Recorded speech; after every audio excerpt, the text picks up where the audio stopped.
Hello दोस्तों, how are you. दोस्तों, आजकल हर जगह की चर्चा हो रही है हिंडनबर्ग की रिपोर्ट के बारे में।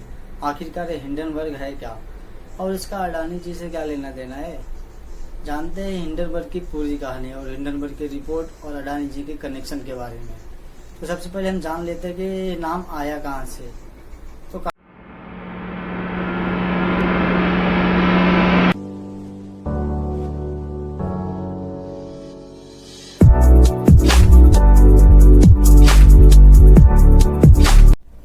तो 5 मई 1937 को जर्मनी का एक एयरशिप उड़ान भरता है अपने 97 पैसेंजर्स को लेकर।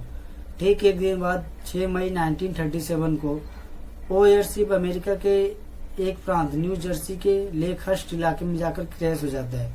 जब उस एयरशिप के मलबे का रिसर्च किया गया तो रिसर्च करने वाले लोगों ने यह पाया कि उस एयरशिप के अंदर हाइड्रोजन गैस की मात्रा इतनी अधिक थी जिसकी वजह से हाइड्रोजन गैस लीक हो गया और लीक होने के बाद हमारे वायुमंडल में मौजूद ऑक्सीजन से जाकर कनेक्ट हो गया और बहुत बड़ा विस्फोट हो गया, जिसकी वजह से आग लग गई और एयरशिप क्रैश हो गया, जिसमें 97 पैसेंजर्स में से 37 लोगों की मौत हो गई। तो दोस्तों, इस घटना को दुनिया के बड़े बड़े घटनाओं में गिना जाता है। अब बात यह आती है कि इस घटना का हिंडनबर्ग से क्या संबंध है और इसका अडानी जी से क्या लेना देना है। तो संबंध इस घटना से नहीं है, संबंध इस एयरशिप के नाम से है। जी हाँ दोस्तों, इस एयरशिप का नाम था LZ-129 हिंडनबर्ग। तो दोस्तों, कहानी शुरू होती है इजराइल के एक हॉस्पिटल में एम्बुलेंस चलाने वाले ड्राइवर जिनका नाम था नॉर्थन एंडरसन। उन्होंने अपने दोस्तों के साथ मिलकर एक कंपनी खोली जिसका नाम रखा हिंडनबर्ग रिसर्च लिमिटेड। जी हाँ दोस्तों, इन्होंने अपनी कंपनी के नाम उसी एयरशिप के नाम के ऊपर रखा था जो जर्मनी के एयरशिप था और जाके वो क्रैश हो गई थी। तो उन्होंने ये बताया कि हिंडनबर्ग के साथ जो घटना हुई थी वैसी घटना शेयर मार्केट में किसी अन्य लोगों के साथ ना हो जाए, इसीलिए उन्होंने अपने कंपनी का नाम हिंडनबर्ग रखा। दोस्तों, नॉर्थन एंडरसन अमेरिका के यूनिवर्सिटी ऑफ कनेक्टिकट से ग्रेजुएटेड है और उन्होंने इंटरनेशनल बिजनेसमैन की डिग्री भी ले रखी है, इसीलिए शायद इन्हें इन्वेस्टमेंट के बारे में और बिजनेस के बारे में काफी नॉलेज है। इन्होंने अमेरिका के एक डाटा कंपनी में डाटा मैनेजमेंट डिपार्टमेंट में काम भी किया है। दोस्तों, हिंडनबर्ग कंपनी 2017 में बनी तो जरूर थी, लेकिन इसका अभी तक तो कोई भी ऑफिशियल एड्रेस नहीं है। यहाँ तक लोगों को ये भी नहीं पता है कि ये लोकेटेड कहाँ पर है। कहा यह जाता है कि इस पूरे कंपनी में सिर्फ 5 ही लोग काम करते हैं।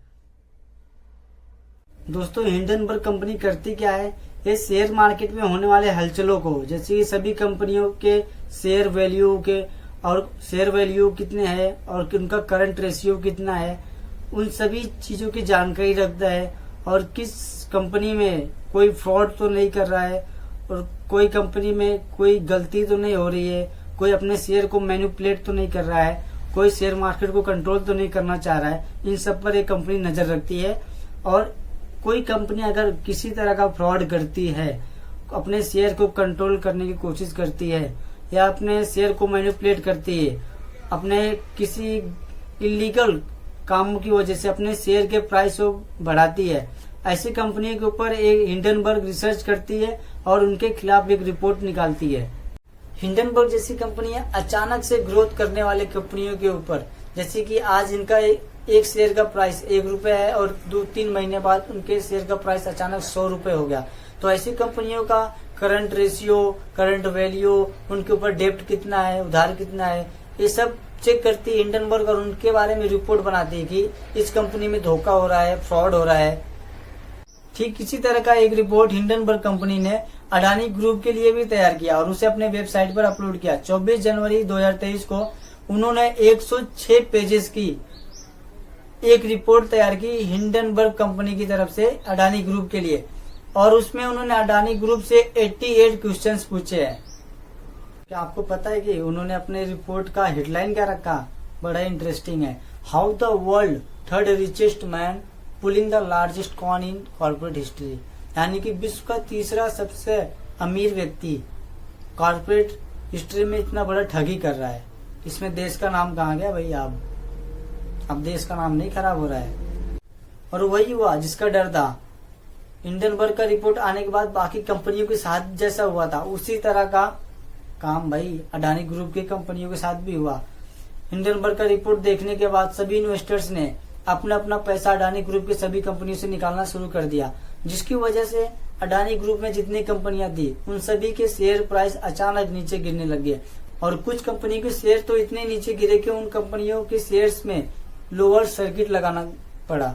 यानी कि लोअर सर्किट मतलब आप पैसा ना निकाल सकते हैं, डाल तो सकते हैं लेकिन निकाल नहीं सकते, यानी कि हेड भी तुम्हारा भाई टेल भी तुम्हारा। वाह। और हिंडनबर्ग का रिपोर्ट आने के बाद अडानी ग्रुप की सभी कंपनी के शेयर आसमान से सीधा जमीन पर गिरे हैं। अडानी ग्रुप की सभी कंपनियां जैसे कि अडानी ग्रीन हो गया, अडानी पोर्ट हो गया, अडानी विलमेयर हो गया, अडानी ग्रीन हो गया, अडानी इंटरटेनमेंट हो गया, बहुत सारी कंपनियों के शेयर मतलब उनके नीचे गिर गए हैं, जिसकी वजह से अडानी जी अब विश्व के तीसरे सबसे अमीर व्यक्तियों की लिस्ट से 8वें नंबर पर घिसक गए हैं। हिंडनबर्ग ने अपने रिपोर्ट में अडानी ग्रुप से बहुत सारे सवाल पूछे हैं, जैसे कि आपकी कंपनी में इतने सारे लोग इन्वेस्ट क्यों कर रहे हैं अचानक, और इतना पैसा आपके पास आ कहां से रहा है, और आपके एक शेयर का प्राइस 2020 में 130 रुपए था और 2 साल बाद उस एक शेयर का प्राइस 4000 तक पहुंच गया। ये कैसे हुआ? बात में तो दम है भाई। तो हिंडनबर्ग जैसी कंपनी ने ऐसा पहली बार सिर्फ अडानी जी के साथ ही नहीं किया है, इससे पहले भी इन्होंने कई सारी बड़ी कंपनियों के बारे में भी रिपोर्ट बना दिया है, जिसमें निकोला जैसी बड़ी इलेक्ट्रिक व्हीकल बनाने वाली कंपनी भी शामिल है। जब हिंडनबर्ग ने निकोला कंपनी के लिए अपना रिपोर्ट इशू किया था तब निकोला कंपनी की करंट वैल्यू $37 मिलियन थी, और जब इनका रिपोर्ट आ गया, इशू हो गया, तो उसके बाद इस कंपनी का करंट वैल्यू सिर्फ $3 मिलियन ही बचा। तो इसी लिस्ट में HF foods, blockchain, Vins finance, CMRUL जिसे हम China metal resources utilisation limited कहते हैं, इतनी बड़ी बड़ी कंपनियां भी शामिल है। इन कंपनियों के बारे में भी हिंडनबर्ग ने ठीक ऐसा ही रिपोर्ट बनाया था।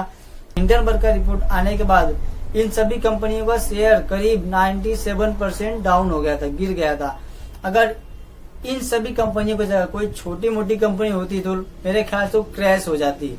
मैंने जिन कंपनियों का नाम लिया वो सारी बड़ी बड़ी कंपनियां हैं जो हिंडनबर्ग के रिपोर्ट को झेल गई। तो यही कारण है कि हिंडनबर्ग के रिपोर्ट से सभी इन्वेस्टर अपने देश की सरकार से जितना नहीं डरते हैं उतना हिंडनबर्ग के रिपोर्ट से डरते हैं। अमेरिका के एक मैगजीन टाइम्स ऑफ न्यूयॉर्क में ये बताया गया कि 2022 में नॉर्थन एंडरसन मॉरिशस के इंपोर्ट और एक्सपोर्ट के रजिस्ट्री को डाउनलोड करवा रहे हैं, कि यानी कि मॉरिशस में कितने सारे इंपोर्ट एक्सपोर्ट हुए हैं।